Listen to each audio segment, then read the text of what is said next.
¿Qué tal, amigos? Muy buenas tardes.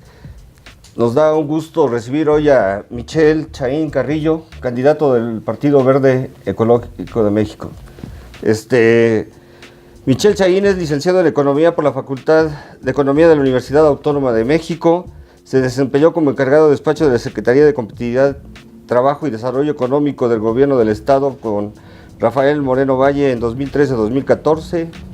Fue titular de la Secretaría de Desarrollo Económico y Turismo del Ayuntamiento de Municipio de Puebla de 2014 a 2016. Su último cargo en el sector público fue como titular de la Secretaría de Desarrollo Económico, de la Secretaría de Competitividad, Trabajo y Desarrollo Económico del Gobierno del Estado, con José Antonio Gali Fayad. Michel, ¿por qué quieres ser gobernador? Mira, fundamentalmente porque yo creo que Puebla se merece más y Puebla se merece mejor. Y yo creo que de los errores que hemos cometido, no solo como poblanos, sino como mexicanos, es dejar que los políticos profesionales secuestren la política y secuestren el gobierno. Y lo único que hemos visto durante décadas es cómo hacen de algo que debería ser un tema de servicio público en un negocio patrimonial y faccioso. Y salvo la mejor opinión de ustedes y de los ciudadanos, yo estoy hasta el gorro, estoy harto de ver cómo los políticos de siempre, con las propuestas de siempre, se enriquecen a costillas de los ciudadanos y nunca cumplen con lo que prometen. Y en ese sentido, pues quiero ser gobernador porque creo que podemos, con una plataforma ciudadana, yo nunca he tenido militancia partidista previa y nunca he hecho una campaña política, creo que podemos ser un movimiento ciudadano que le regrese la política a los ciudadanos, donde tengamos gente preparada, gente profesional, pero sobre todo gente sin intereses facciosos y sin mayor compromiso ideológico, trabajando por los ciudadanos.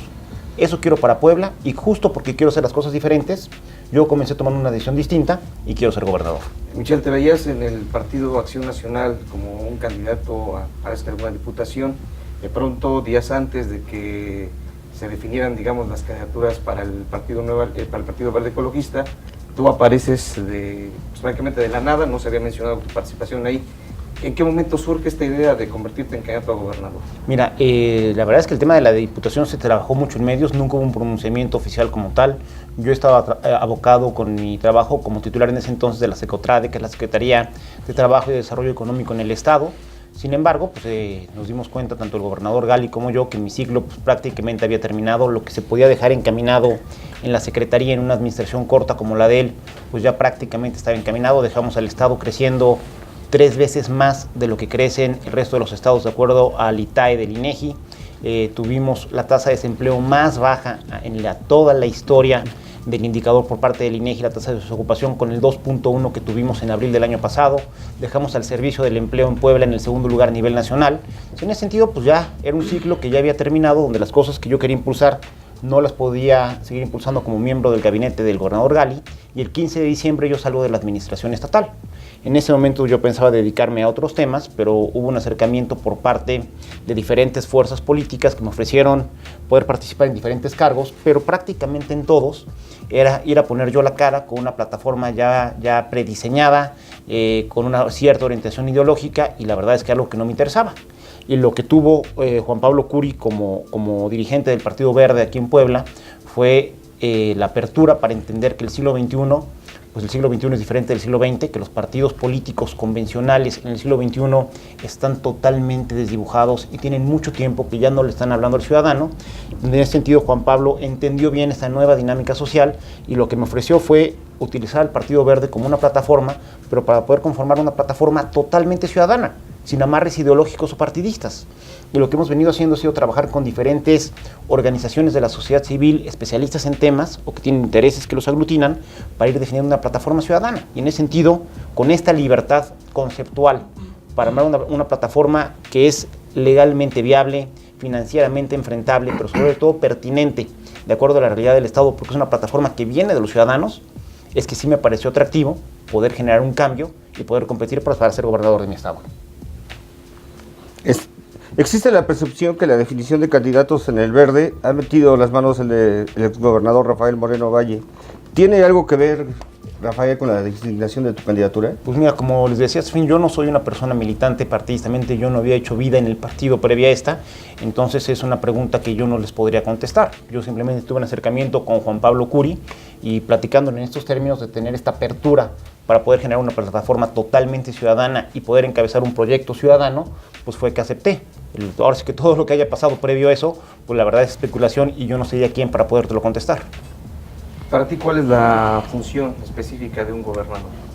Mira, tienes que ser, por una parte, un gran administrador, que sepas utilizar de manera inteligente los recursos que te da la sociedad, tanto por parte de las partidas federales como lo que es recaudación propia, poderlo canalizar de manera que el aparato gubernamental trabaje como debe de trabajar sin que haya obstáculos y que pueda hacerlo de manera fluida, donde puedas tener la enorme sensibilidad para ir detectando las necesidades más apremiantes, poderlas priorizar y poderlas atender de manera sostenible en el tiempo, y desde luego tienes que tener la habilidad política de ser un gran conciliador y de ir tendiendo puentes.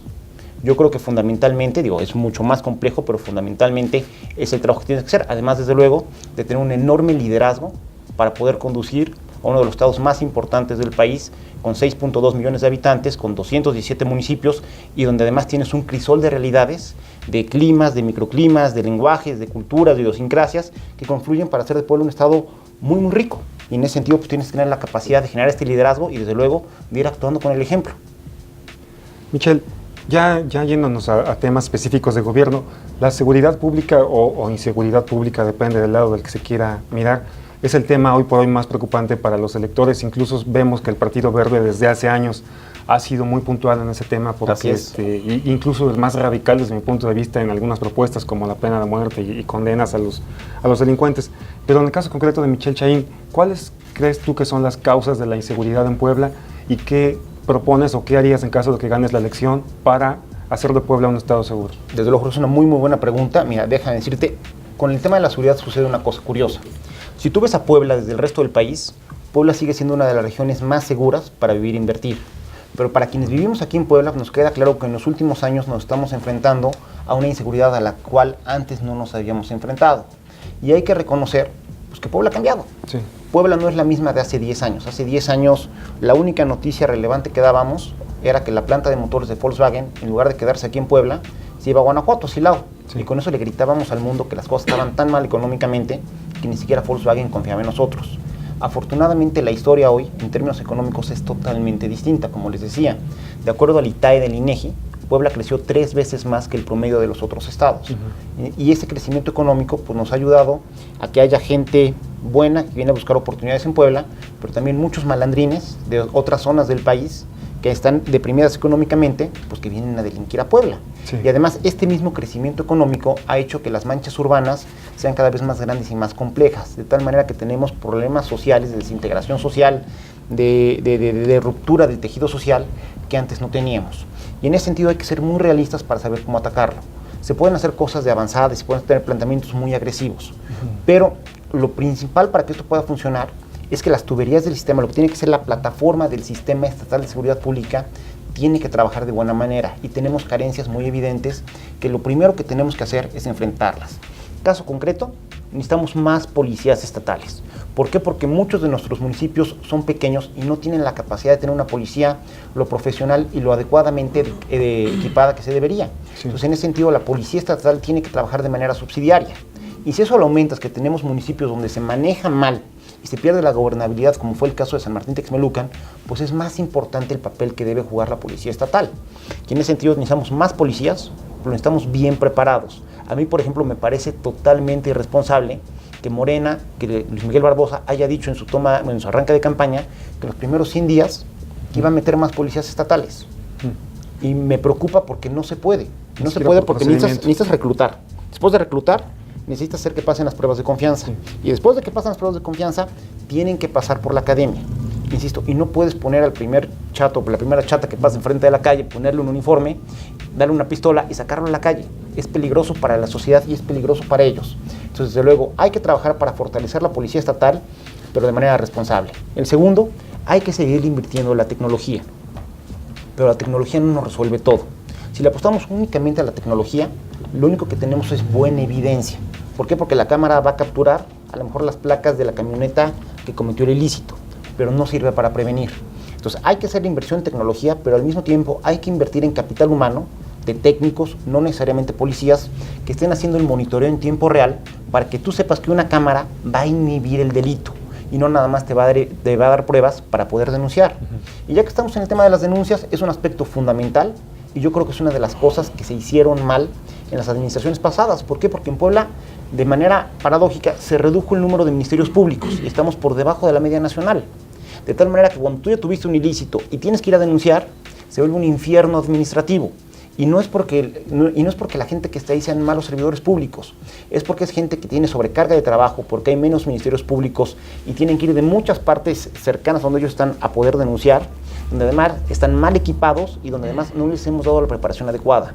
En ese sentido es fundamental que dejemos de gastar en otras cosas y regresemos a invertir en el tema de ministerios públicos para poder tener buenos esquemas y buena información. Sí. Porque además no tener ministerios públicos echa a andar un círculo vicioso.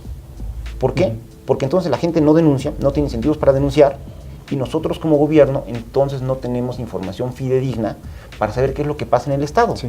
Y se genera un vacío de poder, un vacío de gobernabilidad, que es donde está echando mano el tema del crimen organizado. Otro punto fundamental, la coordinación entre policía, ministerios públicos y jueces.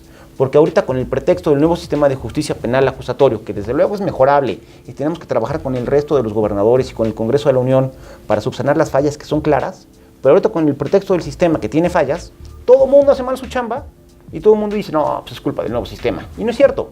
Tenemos policías arrestando mal, tenemos ministerios públicos armando malos expedientes y tenemos jueces haciéndose patos para emitir condenas o emitiéndolas mal. Hay que trabajar con capacitación, con esquemas de coordinación para que esto no sea un pretexto. Y de la misma manera hay que entrar a los temas que son incómodos y que el resto de los candidatos no les quieren entrar. Caso concreto, unidad de inteligencia financiera.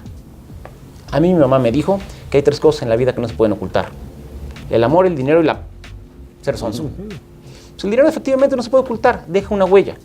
Y en Puebla, a pesar de que tenemos una unidad de inteligencia financiera, no le estamos dando la suficiente importancia como para que realmente nos pongamos a ver qué pasa con todo el dinero que se genera de manera ilícita a través del huachicol, por darte un ejemplo, pero también a través de los políticos corruptos. De algún lugar se va el dinero y evidentemente los políticos de siempre no tienen ganas de fortalecer esta área, porque si lo hacen, también ellos van a salir barconeados. Y de la misma manera hay que entrarle a 2 temas que son fundamentales. El tema del huachicol, partiendo de que es una competencia federal, pero que como Estado, además de seguir la huella financiera del dinero y reforzar los operativos, tenemos que ser muy enfáticos en que 2 actores federales asuman su responsabilidad. Por una parte, Petróleos Mexicanos, que es el dueño de los ductos y que hay una presunta y muy probable coaligación de los intereses de la paraestatal con la gente que se dedica al huachicol. Y el otro tema que es, el otro actor fundamental tiene que ser el SAT. ¿Cómo es posible que una gasolinería a la que Pemex le vende 100 litros, venda 120 o 150 y nadie le diga nada? Y el otro tema que es muy complicado y que yo no he visto que los otros partidos políticos estén alzando la mano para abordarlo, es el tema de la trata de personas. Uno de los principales corredores de trata de personas a nivel nacional y que además tiene una implicación internacional, lo tenemos en Puebla y Tlaxcala. Como gobierno del Estado no tenemos los protocolos adecuados para poder identificar casos potenciales de trata y una vez que se identifican tampoco tenemos los protocolos para saber cómo entrarle. Y ese es un tema que afecta a muchas familias poblanas que pierden a sus hijas, hermanas, madres y que después se van a enterar que están ejerciendo prostitución forzada en el norte del país o en los Estados Unidos. Es una realidad que vivimos, que nos incomoda, que nos duele, pero que tenemos que enfrentar. Y lo primero es ponerla en la mesa de discusión. Un paréntesis, nada más. Claro. Dijiste que el sistema de justicia penal se está usando como pretexto para el tema del combate y la prevención de la delincuencia. Gente con la que colaboraste en los gobiernos actuales, sus secretarios de seguridad pública utilizan ese pretexto o ese argumento para decir por qué no están pudiendo controlar los índices delictivos. ¿Crees entonces que ellos también están usando un pretexto? Yo creo que es un pretexto que corre de manera transversal a través de las 3 áreas que te dije. Corre a través de la policía, tanto estatales como municipales, corre a través de los ministerios públicos y también en el Poder Judicial. Y como en todo, hay servidores públicos buenos y hay otros son medios holgazanes o que quieren hacer mal el trabajo o simple y sencillamente están coludidos con el crimen organizado. Lo que tenemos que hacer nosotros es recortar la brecha de esa enorme sombrilla que se ha convertido a las fallas en el nuevo sistema de justicia penal para que ya no sea pretexto para solapar a los malos MPs, a los malos policías o a los malos jueces. Ok, gracias. Hablando de esto y sobre todo la corrupción que se da en los mandos altos, ¿tú querías, o sea, harías una limpia de los mandos? Y también, ¿qué opinas de la Fiscalía? ¿Qué opinas del trabajo que está desarrollando? Mira, es un tema sumamente complejo. Yo creo que hay que ser mucho más transparentes en el tema de operación. Desde luego hay muchas cuestiones que por el debido proceso no se pueden publicitar, pero sí creo que tenemos que ser mucho más exigentes para saber cuál es el comportamiento de los mandos y de las corporaciones como tales. Y en ese sentido se tiene que transparentar. Y aquí insisto, donde no te puedes meter en la operación porque es muy complicado y no puedes ponerle un policía a cada policía, sí tienes dos herramientas que son fundamentales, que son la tecnología y son el tema de inteligencia financiera. Si al final del día alguien es corrupto y está ganándole rentas a la sociedad de manera indebida, en algún lugar está metiendo el dinero.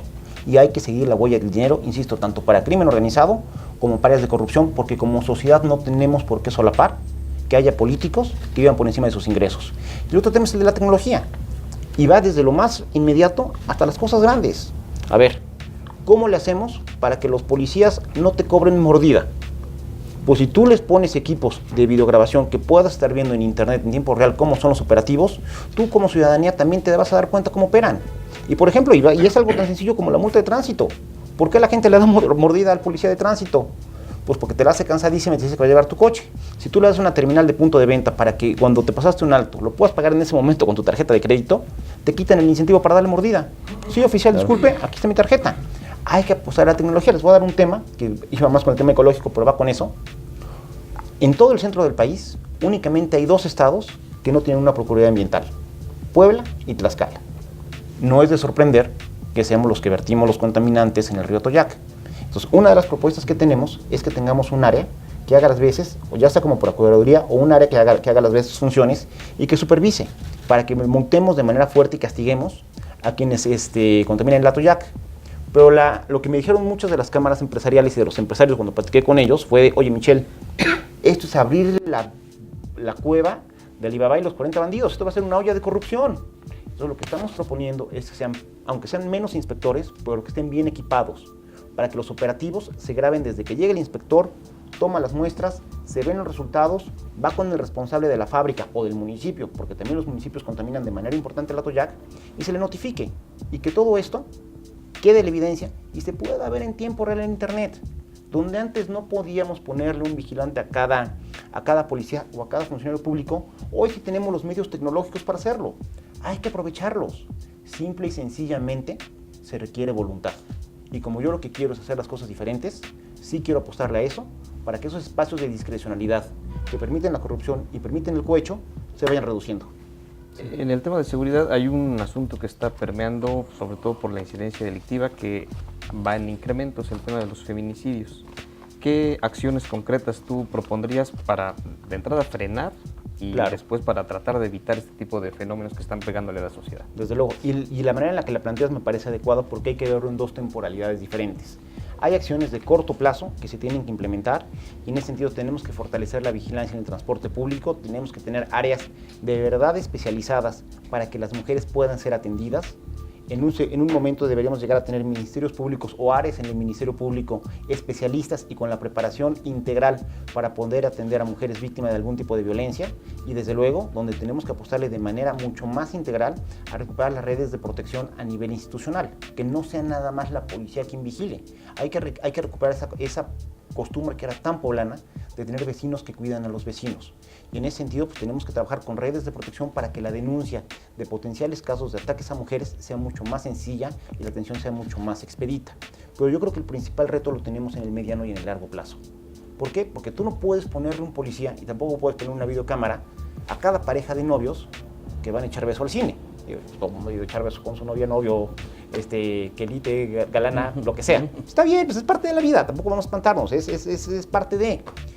Pero lo que tenemos que hacer es empezar a trabajar en las familias para que eduquemos a que sean hombres que sepan respetar a las mujeres. Y en ese sentido es muy importante ir recuperando el tejido social. Y ahí tenemos propuestas interesantes. La primera es que vamos a aprovechar, que me pareció un acierto por parte de la administración actual, el que ya se recuperó la materia de civismo. Pero el civismo no nada más debe de saber para que nos sepamos el himno de Puebla. Hay que empezar a meter contenidos que son relevantes para la realidad que estamos viviendo. Y hay que empezar a meter contenidos, pues no sé, a lo mejor de respeto a todas las formas de vida, pero también de manera muy importante a cómo detectar y no aceptar la violencia intrafamiliar y la violencia en el noviazgo, de cómo las mujeres deben de saber cuando se están exponiendo a situaciones de riesgo, y también reforzar la educación de los chavos para que sepan que es importante que independientemente de lo que pase, respeten la integridad física de sus parejas. Tenemos que ir recuperando una generación que perdimos, porque el tema del feminicidio se gestó cuando dejamos de inculcar valores hace 20 o hace 15 años, y tenemos que empezar a trabajar ahorita para que en 10, 15 y 25 años recuperemos la buena convivencia y el respeto a las mujeres que alguna vez caracterizó a Puebla.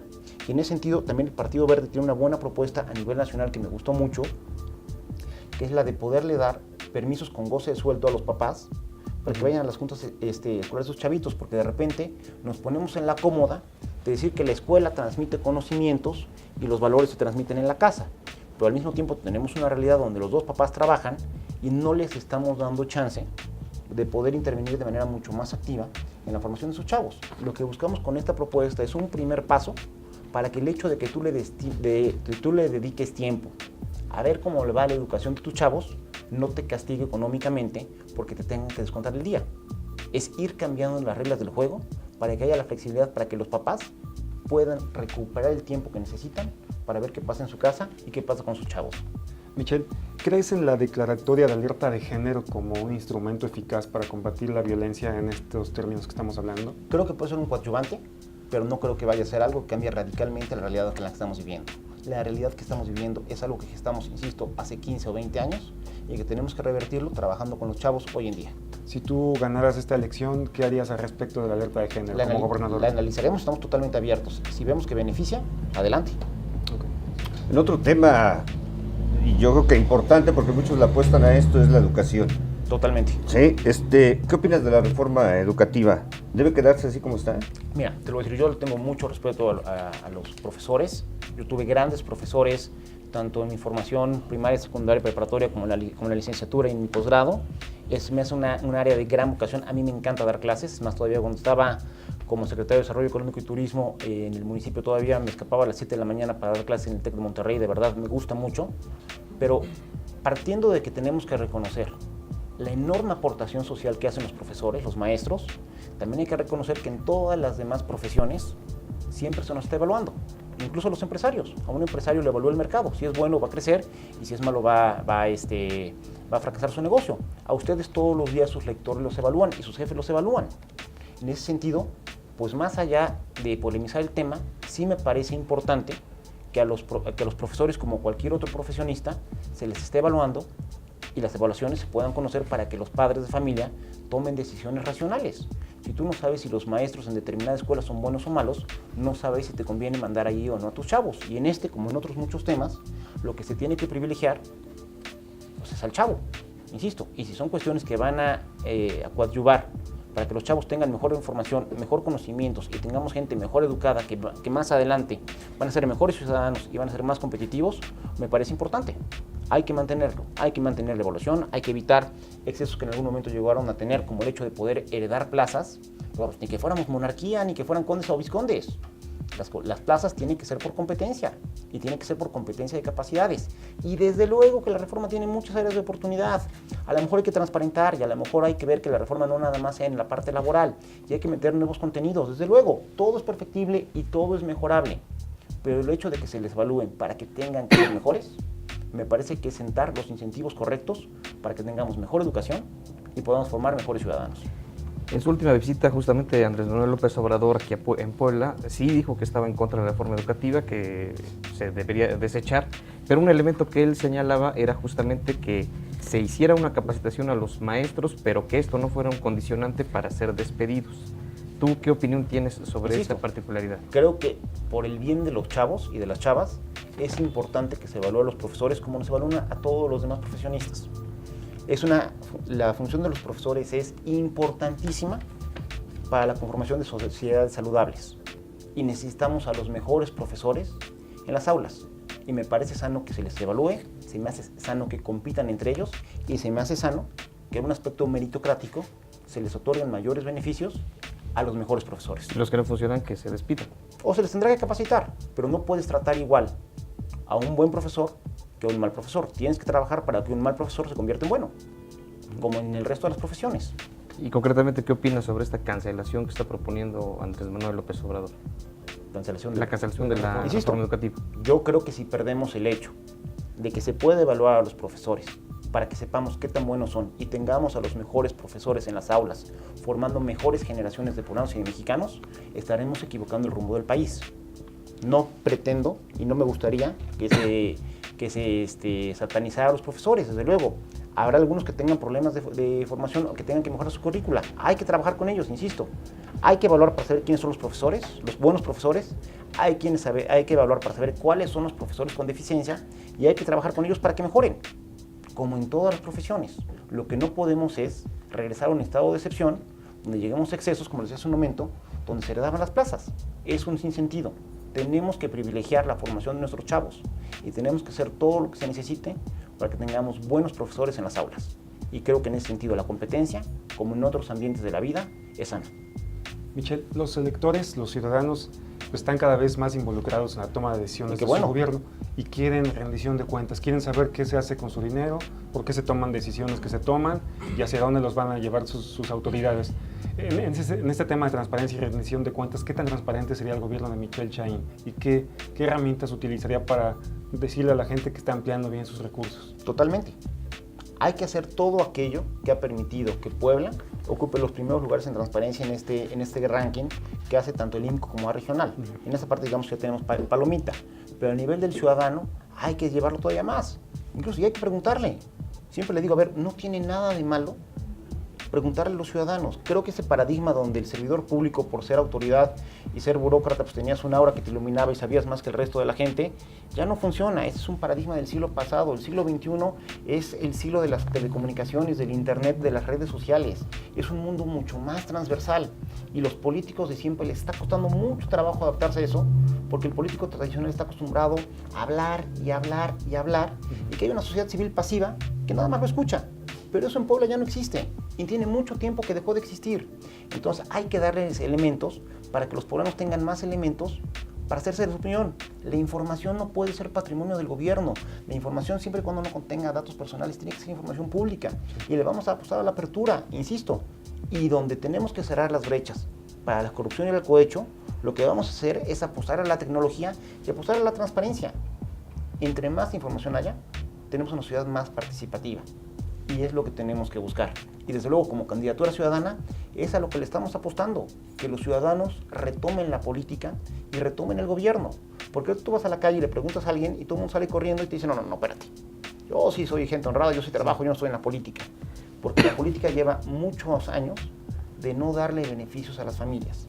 Y tenemos que cambiar eso. Okay, gracias. Algunos de los candidatos que han encabezado esto de la corrupción, pues están bien en las encuestas. ¿Tú de ganar consideras que puedes acabar con la corrupción aquí en Puebla? Mira, acabar al 100% es como la pobreza. Desde luego es un ideal que todos tenemos, pero también hay que ser realistas. Lo que sí creo es que podemos cambiar cómo funcionan las áreas de gobierno, insisto, para a través de la tecnología y a través de mejores esquemas, mejores sistemas y mejores reglas, ir reduciendo las posibilidades de que los malos servidores públicos se enriquezcan de un trámite que además tienen derecho los ciudadanos. Porque además les voy a decir una cosa, la corrupción no solo es injusta, la corrupción es terriblemente regresiva, porque la corrupción no afecta tanto a la gente que tiene dinero.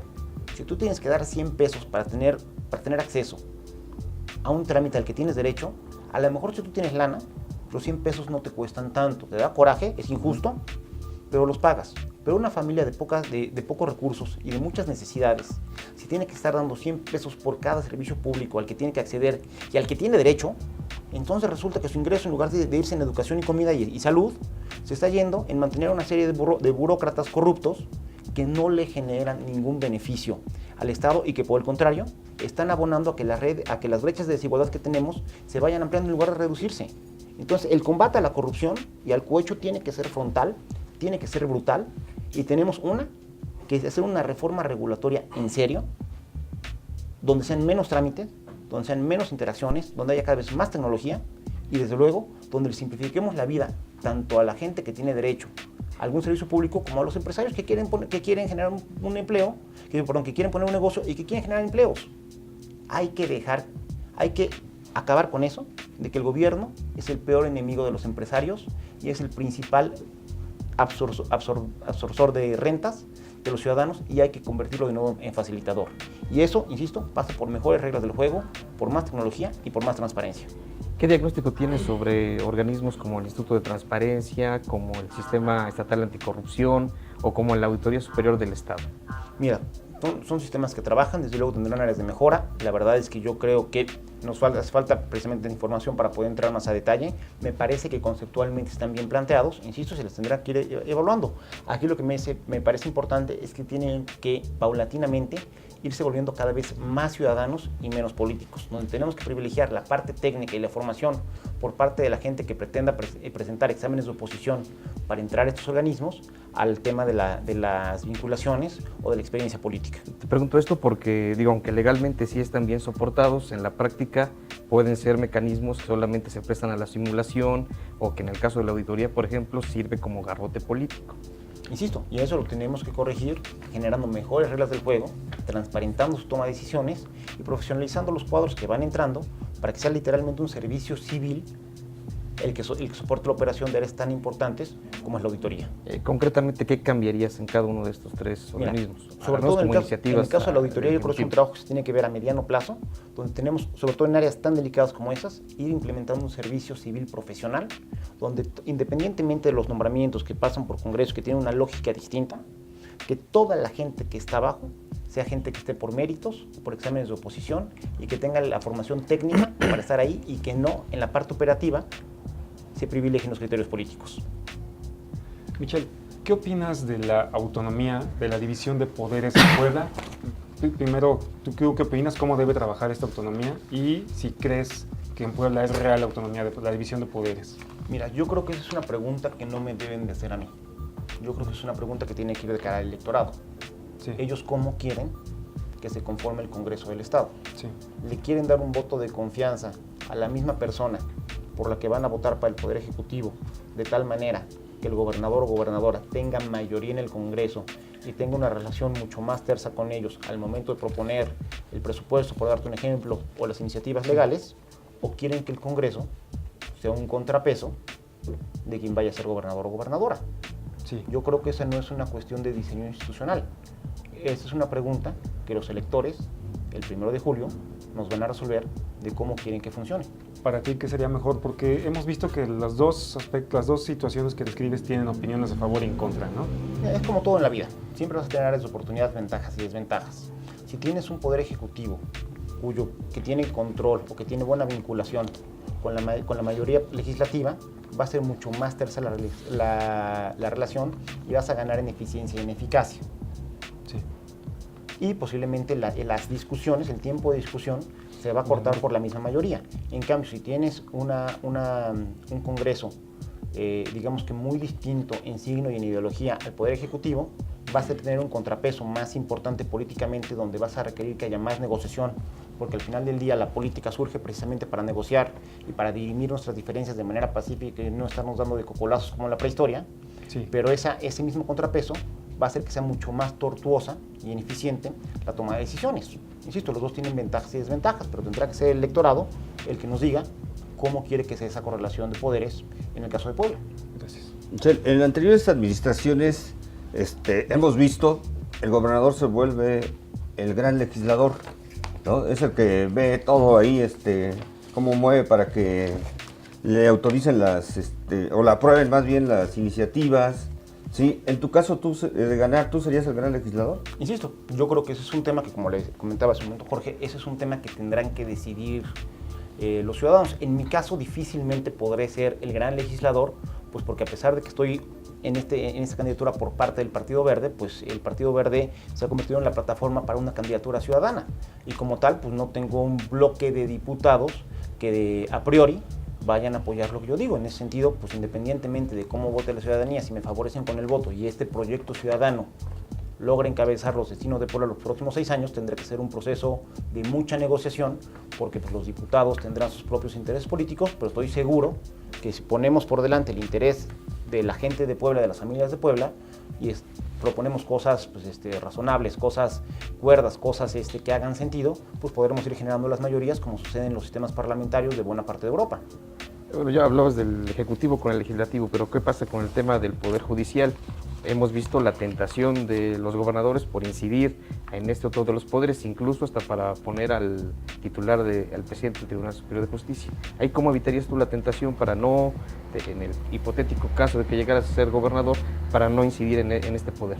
Pues mira, yo creo que de entrada vamos a ver una gran transformación por parte del Poder Judicial. Tienen un reto brutal por delante, como ustedes saben, la reforma laboral que se aprobó recientemente, pues hace que el tema de la justicia laboral deje de estar en el ámbito de competencia del Ejecutivo para pasarse al Poder Judicial. Entonces, en ese sentido, vamos a ver una reconversión completa de cómo ha funcionado el Poder Judicial a nivel nacional y desde luego en Puebla.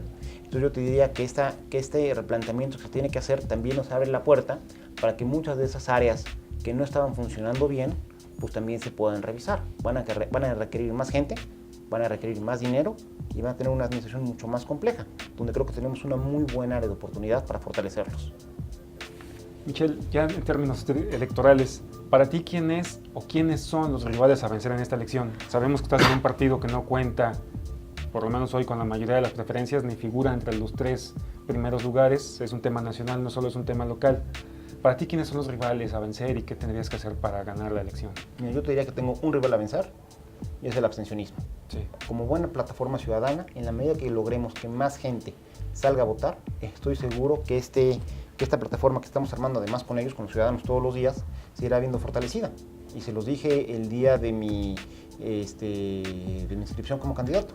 Lo que se veía como una carrera de 3, con la fuerza de la ciudadanía que corre a través del Partido Verde, lo vamos a convertir en una competencia de 4. Y esto es como el fútbol. Si no vas a jugar, si no vas a ganar, ¿a qué te metes a la cancha? Sí, ok. A nivel nacional vemos que Andrés Manuel va muy arriba. ¿Tú qué opinas del efecto López Obrador y qué opinas de los candidatos de Morena?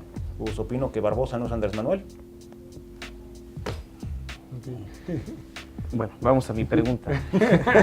¿Qué opinas de Martérica Alonso? Porque te hemos escuchado dirigir tus baterías hacia Luis Miguel Barbosa, que el estado de salud, y no vemos una crítica hacia Martérica Alonso. ¿Qué opinión tienes sobre ella? Yo a Martérica le tengo mucho respeto, desde luego por ser mujer, por ser una mujer entrona, por ser una mujer empoderada, que creo que con el trabajo que ha hecho ha marcado una diferencia en Puebla.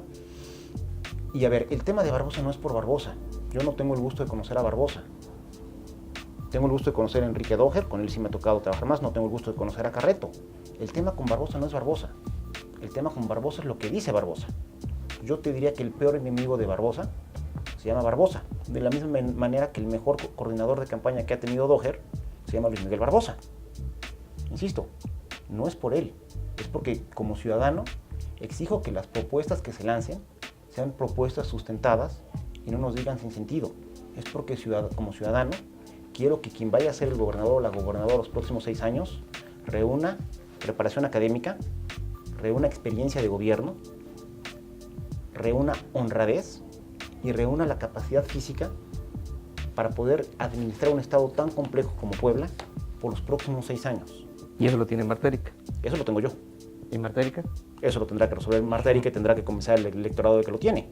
Yo lo que lancé, el reto que lancé fue, insisto, porque creo que nadie tiene la formación académica que yo tengo. Soy licenciado en Economía por la UNAM con mención honorífica y mi tesis fue en Finanzas Públicas. Mi posgrado de Negocios Internacionales fue, al final mi tesis trató de cómo los fondos de capital de riesgo pueden apoyar a las pequeñas y medianas empresas que son tan importantes para Puebla. He trabajado en la academia, he trabajado en despachos de consultoría y he trabajado en los 3 niveles de gobierno. Presenté mi 3 de 3 y estoy abierto a cualquier prueba para que vean que siempre he vivido de mis ingresos. Y además, a mis 42 años, tengo la capacidad física para trabajar al 100% los próximos 6 años. Yo quiero, con esta claridad, que el resto de los contendientes puedan garantizar el electorado que reúnen las 4 condiciones que me parecen importantes para dirigir los destinos de Puebla. ¿Es Martérica Alonso tu amiga? Yo no me atrevería tanto. Nos conocemos, tenemos buena relación, pero la verdad es que no me atrevería a decirte que es mi amiga. Lo mismo con Enrique. Con Enrique Doher tengo buena relación. Me tocó tratar con él cuando era diputado. Trabajé varios temas con él ahora que fue delegado del IMSS. Le tengo respeto, me cae bien, es muy simpático, pero pues tampoco te puedo decir que es mi cuate. ¿Has revisado el 3 de 3 de Martérica? Revisamos, la verdad es que yo no me di a la tarea de revisar los 3 de 3, no tenemos el equipo para hacer ese tipo de investigaciones, simple y sencillamente vimos lo que publicó la prensa, desde ahí hicimos el planteamiento, y es bien sencillo. Si Luis Miguel Barbosa tiene elementos para callarle la boca a sus críticos y decir que todo lo que ha salido en la prensa no es cierto, que lo haga y se acaba el tema. Insisto, nunca nadie ha ganado una elección chilleteando, y si no, pregúntenle a Pancho Labastida. Michel, ¿por qué dijiste que Barbosa ha sido el mejor coordinador de campaña de Enrique Doher? Pues es de lo que habla Enrique Doher todo el tiempo. Ok, bueno. Oye, pasa en el mismo tema. ¿Cuál es el propósito de Michel Chahín en este proceso electoral? Tenemos varias opciones, recogidas a partir de lo que se cuenta. Ayudar al Verde a conservar el registro, restarle votos a otro candidato o servir de aliado o comparsa de otro, de Marta Erika, por ejemplo. Mi misión fundamental, mira, desde luego es ganar, pero la democracia por definición es incertidumbre. Quien diga ahorita que ya ganó, al nivel que sea, lo único que está demostrando es que le tiene muy poco respeto a la democracia y muy poco respeto al electorado. Si en algún momento la voz de los electores decide que yo no voy a ser el gobernador de Puebla, lo que sí es mi objetivo es que haya una plataforma de gobierno ciudadana que sea lo suficientemente sólida y lo suficientemente fuerte como para que ninguno de los otros candidatos, el que vaya a resultar ganador o ganadora, la pueda ignorar. Y donde somos un partido político pequeño, que no tenemos la estructura y el dinero que tienen otros, sí tenemos la creatividad, el ingenio y la inteligencia para plantear cosas. Y ya empieza a suceder. Muchos de los temas que nosotros hemos venido planteando ya los están retomando otros candidatos y los quieren presentar como de ellos. Está bien, no voy a hacer pataleta ni voy a pedir copyright. Está bien, lo importante es que los temas de la agenda ciudadana estén presentes en la mesa de discusión y no dejar que los políticos de siempre hablen de los temas que son sexys y que son bonitos y no quieran discutir en las elecciones, en las campañas, los temas que le importan a la ciudadanía. Porque si ahorita, que es cuando se están vendiendo literalmente en el mercado electoral, no toman en cuenta los temas ciudadanos, después cuando sean gobierno, difícilmente los van a incorporar. Entonces, es importante, insisto, y si en algún momento yo no voy a ser el gobernador, quiero que la plataforma ciudadana que estamos trabajando, no haya manera de que quien gane la pueda ignorar. Michel, dos más. ¿Estás en esta elección para ayudar a Marta Erika y al frente que la postula? No, estoy para regresarle el gobierno y la política a los ciudadanos. Una más. Se dice que hay un enlace. Si bien Rafael Moreno Valle, no estás aquí por Rafael Moreno Valle, se dice que hay un amigo común, Roberto Moya Clemente, tu ex jefe y tu amigo. ¿Él te pidió participar en esta campaña? No. A ver, y esto es bien claro. Roberto es amigo mío. Roberto fue quien me invitó a regresar a Puebla. Pero tengo otros amigos que también han sido mis jefes. Sí. Antes de venir a Puebla, mi jefe directo era Enrique de la Madrid. Y Enrique de la Madrid es el actual secretario de Turismo y es un priista químicamente puro. Es hijo de Miguel de la Madrid. Insisto, yo soy un profesional de servicio público. Yo he trabajado de manera ininterrumpida desde 1999 y desde luego que tengo amigos en las diferentes fuerzas políticas, pero eso no marca la agenda. Insisto, se lo dije también el día de mi toma de protesta, de mi inscripción como candidato.